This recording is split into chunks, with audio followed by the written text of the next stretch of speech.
శ్రీమాత్రే నమ. జై గురు దత్తాత్రేయ నమ.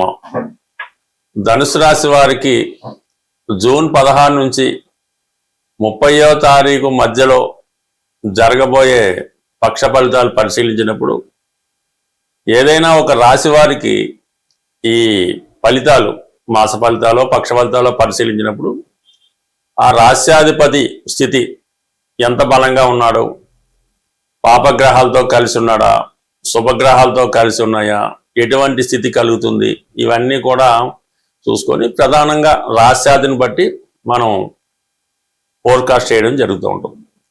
మరి రాశ్యాధిపతి గురువు మరి అష్టమ స్థానం అయినటువంటి కర్కాటక రాశిలో సంచరించడం జరుగుతుంది. మరి ఉచ్చులో ఉన్నాడు. సో ఈ కారణం వల్ల వీరిలో ఉన్నటువంటి సామర్థ్యం, ప్రతిభ, గుర్తింపు ఇవన్నీ కలుగుతూ ఉంటాయి. ఆరోగ్యపరంగా చాలా అనుకూలమైన స్థితి ఏర్పడుతూ ఉంటుంది. ఆర్థిక పరిస్థితులు చాలా వరకు మెరుగుపడుతూ ఉంటాయి. అంటే రొటీన్గా మీ యొక్క ఆదాయం, అది కుటుంబ ఆదాయం అవ్వచ్చు, వ్యక్తిగత ఆదాయం అవ్వచ్చు, ఆదాయం పెరిగే అవకాశం ఉంది. ఎక్కువగా ఆధ్యాత్మిక కార్యక్రమాలు, పుణ్య కార్యక్రమాలు వాటిలో ఎక్కువగా పాల్గొనడం జరుగుతూ ఉంటుంది. మరి గురువు అష్టమ స్థానం కాబట్టి ఒక పరిశోధన లాగా చేస్తూ ఉంటారు. అలాగే తన సొంత నక్షత్రం అయినటువంటి పునర్వసు మీద సంచరించడం అన్నది ఖచ్చితంగా జాతకుల్లో ఒక దైవభక్తి, ఒక మార్పు రావడం జరుగుతూ ఉంటుంది. అదే విద్యార్థులు, యువకులు అనుకోండి, ఎంటర్టైన్మెంట్ కార్యక్రమాలు, వినోదయాత్రలు, వివాహ ప్రయత్నాలు, ఫ్రెండ్స్తో ఏదైనా ఒక విహారయాత్రకి వెళ్ళడం. ఎందుకంటే శుక్రుడితో కలిసి ఉన్నాడు గురువు, అందువల్ల ఎంటర్టైన్మెంట్ కార్యక్రమాలు, సినిమాలు వీటి మీద ఎక్కువ ప్రభావం చూపుతుంది. అయినా కూడా అది సాంప్రదాయబద్ధంగానే ఉంటుంది, ఏం పర్వాలేదు. ఈ విధంగా జాతకుడు ఎంటర్టైన్మెంట్ చేసుకుంటూ సంతోషంగా తన అభివృద్ధికి తనే కారణం అవుతూ ఉంటాడు. ఇక ప్రధానంగా వృత్తిలో మార్పుకు కూడా ఈ సమయంలో ప్రయత్నం జరుగుతూ ఉంటుంది.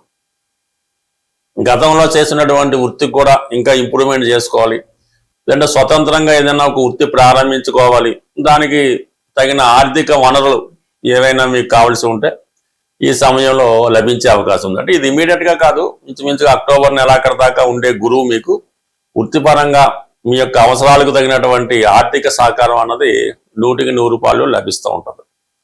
ఇక్కడ షష్టాధిపతితో కలిసి ఉన్నాడు కాబట్టి రుణ ప్రయత్నాలు ఫలిస్తాయి, స్త్రీల సహకారం లభిస్తుంది, భార్య లేదా సోదరీమణుల సహకారం లభిస్తూ ఉంటుంది. ఏదైనా మీరు అడగాలే తప్ప ఆర్థిక పరంగా మీకు సహకారం లభిస్తుంది. వృత్తిపరంగా కొన్ని మార్పులు చేసుకుంటారు. ఇక బుధుడు రవితో కలిసి సప్తమ స్థానంలో ఉన్నాడు.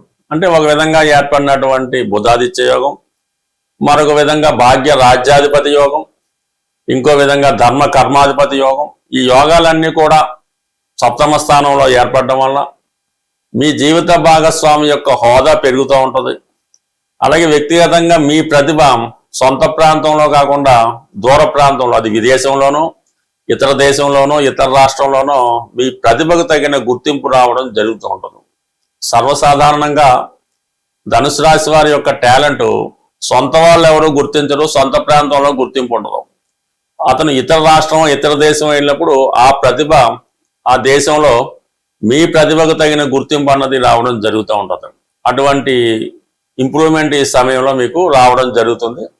జూన్ 22వ తారీఖున ఈ బుధగ్రహం కూడా మీకు అష్టమ స్థానంలోకి రాతున్నాడు. అక్కడ రాశ్యాధిపతితో కలిసి ఉండడం వల్ల మీరు ఆధ్యాత్మిక రంగంలో ఉన్న, పరిశోధన రంగంలో ఉన్న, నిగూఢంగా రహస్యంగా ఉన్నటువంటి విషయాలు తెలుసుకునే ప్రయత్నం చేస్తారు.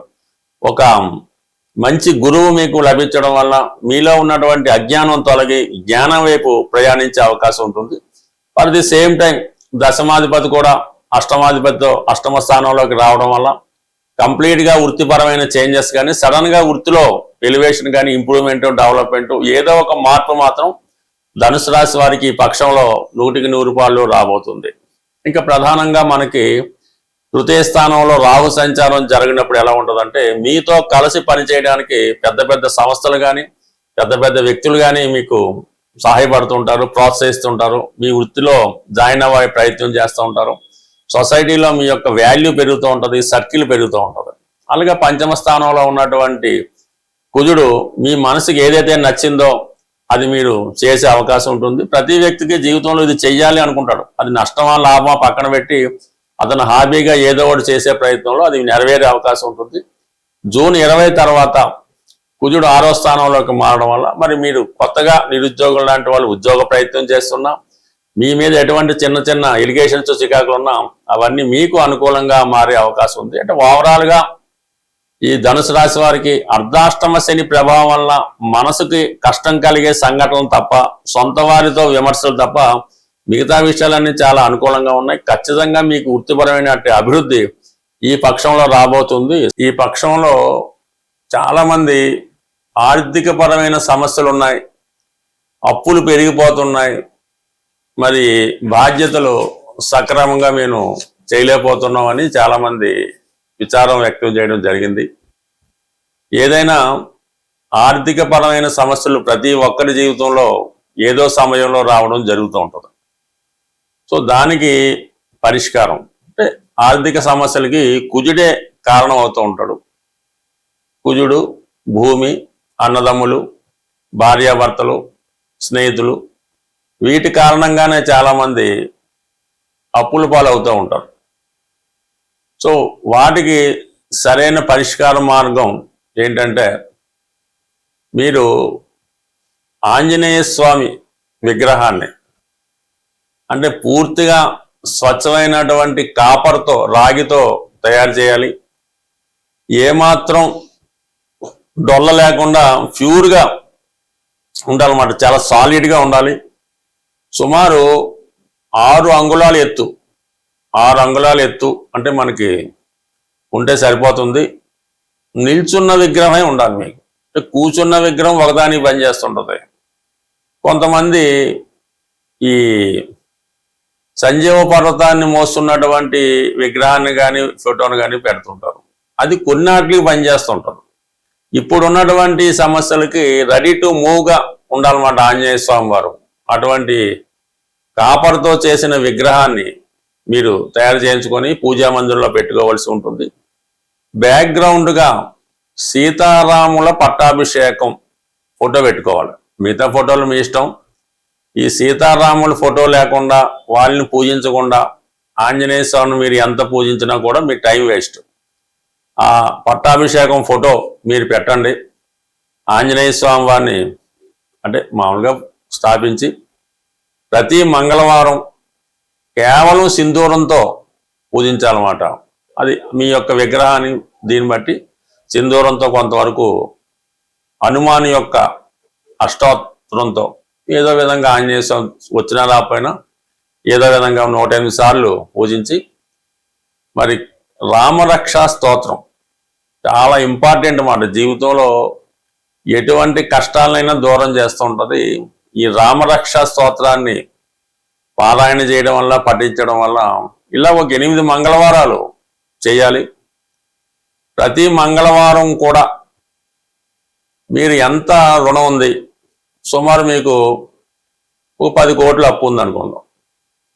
10 కోట్ల అప్పు ఉన్నప్పుడు 10 100 రూపాయల నోట్లు, లేదా 10 రూపాయల నోట్లు, లేదా 10 కాయిన్స్ మరి ఆంజనేయ స్వామి వారి పక్కన ఒక మట్టితో చేసినటువంటి హుండీ లాంటిది పెట్టి అందులో ఆ విధంగా ఆ సంఖ్య వచ్చేలాగా వేసుకోవాలి. 10 లక్షల అప్పు ఉంది, 10 రూపాయలు అందులో వేద్దాం. ఇలాగ మీరు ఒక 8 మంగళవారాలు ఆంజనేయ స్వామి వారిని పూజించుకోవడం వల్ల ఎంతో కొంత దాన్ని రెట్టింపు చేస్తూ వెళ్ళిపోవాలన్నమాట మీరు. అంటే అది మీరే ఎవరికి ఇవ్వక్కలేదు, హుండీలో కూడా వేయక్కలేదు. ఈ వారం మీరు 100 రూపాయలు వేశారు, నెక్స్ట్ వారం 200, ఆ నెక్స్ట్ 400, ఆ 800, అలాగే ఒక 8 వారాలు వీలైతే అప్పు తీరేదాకా కూడా ఆ విధంగా మీరు రెట్టింపు చేసుకుంటూ వెళ్ళిపోండి. అదే అవుతుంది, ఏం పర్వాలేదు. చివరికి ఒక ఫైన్ మార్నింగ్ మీ మొత్తం అప్పు తీరిపోయే అవకాశం ఉంటుంది. అది కొద్దిగా కష్టమైన అంటే ముందులో ఈజీగా ఉంటుంది, తర్వాత ఆటోమేటిక్గా తీరిపోతుంటుంది. అయితే ఇందులో హుండీలో వేయడానికి మళ్ళీ మీరు కొత్త అప్పు చేయకూడదు. అది మీరు సంపాదించే ప్రయత్నమే చేయాలి. సపోజ్ ఈ వారం మనం 1 lakh వేయవలసి వచ్చింది, నెక్స్ట్ వీక్ 2 lakhs వేయాలి. సంపాదించే ప్రయత్నమే చేయండి, అంతే తప్ప మళ్ళీ దీన్ని అప్పు చేసి పెడితే మాత్రం ఇబ్బంది అవుద్ది.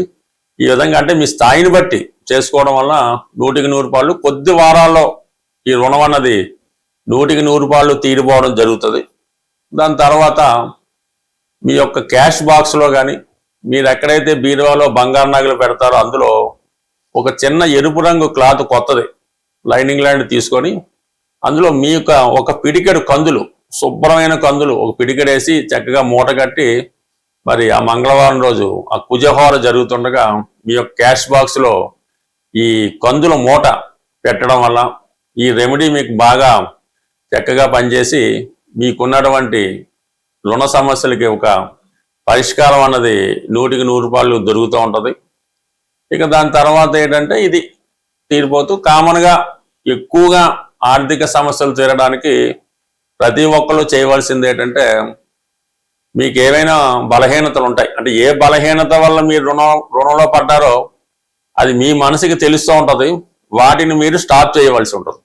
అది పేకాట వల్ల, స్త్రీ వ్యసనం వల్ల, డ్రింకింగ్ వల్ల, అతి స్నేహం వల్ల, అక్కర్లేని బాధ్యతల వల్ల ఈ విధంగా కొన్ని జరుగుతూ ఉంటాయి. దాన్ని మీరు స్టాప్ చేయవలసి ఉంటుంది. కొద్ది కష్టమైనా సరే కంప్లీట్గా దాన్ని వదిలేయనమాట. అప్పుడు మాత్రమే మీరు ఆ రుణం నుంచి బయటపడతారు తప్ప మీకు ఉన్నటువంటి బలహీనత కంటిన్యూ చేసుకున్నంతకాలం మీరు ఆ రుణం నుంచి ఆ అప్పు నుంచి 100% బయటపడలేరు. కొంత కష్టమైన కొన్ని బలహీనతలను పక్కన పెట్టి ఆదిత్య హృదయం ప్రతిరోజు చదవడం, మరి మీ యొక్క రుణ సమస్యలకి ఇది కంప్లీట్గా పరిష్కారం చెప్పే అవకాశం ఉంటుంది. స్వస్తి.